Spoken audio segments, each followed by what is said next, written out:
Hi everyone. Today we're going to learn about a better, easier, and faster wound flushing system from all your friendly consultants here at Critical Consults. So today we're going to learn about the pressures created by various wound flushing techniques as described in this study by Gall and Monet, published in 2010. Now, at the time I was a resident at Colorado State and I was lucky enough to be able to participate in this study. So at that time we created wound flush by poking holes in the top of 1 liter saline bottles, kind of like so. So we take our saline bottle and an 18 gauge needle, and we would very slowly poke numerous holes in the top of the bottle, trying very hard not to poke our own selves.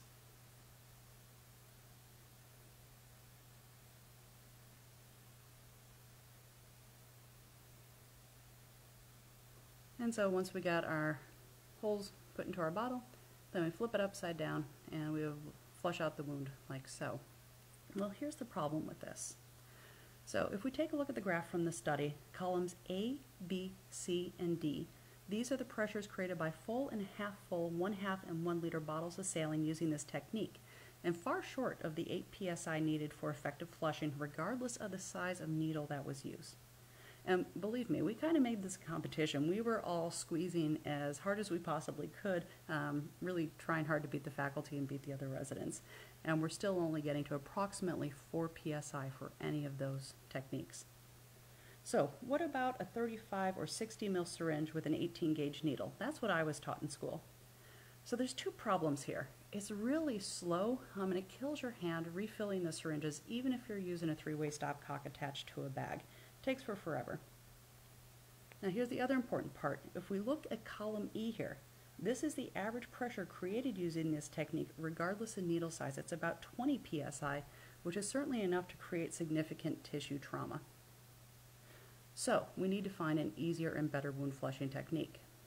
So to do that, you can take a 1 liter bag of saline and just put it into your pressure bag.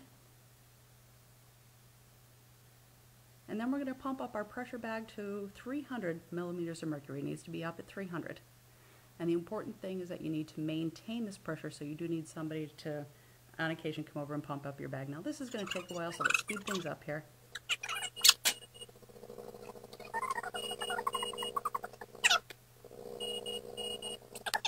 Alright, almost there.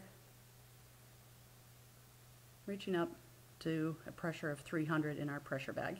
Fantastic. And you can hang your bag up, and then sterilely if you would like to. You can add a 3-way stopcock sterilely, and then add an 18 gauge needle or catheter, although it turns out it doesn't really matter what size catheter you want to add. And again, you can do this sterilely so that you can have control of the wound flush.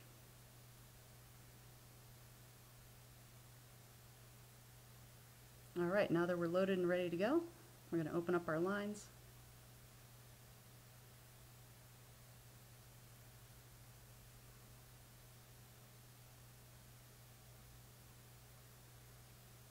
Voila! And appropriate pressure is created.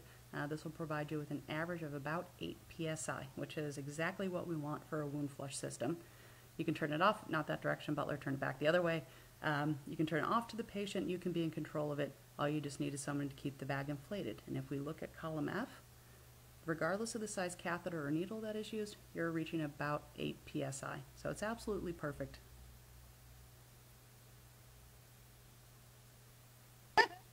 Alright everyone, so hopefully this video was useful for you, and hopefully you'll enjoy your new wound flushing system. Thanks so much.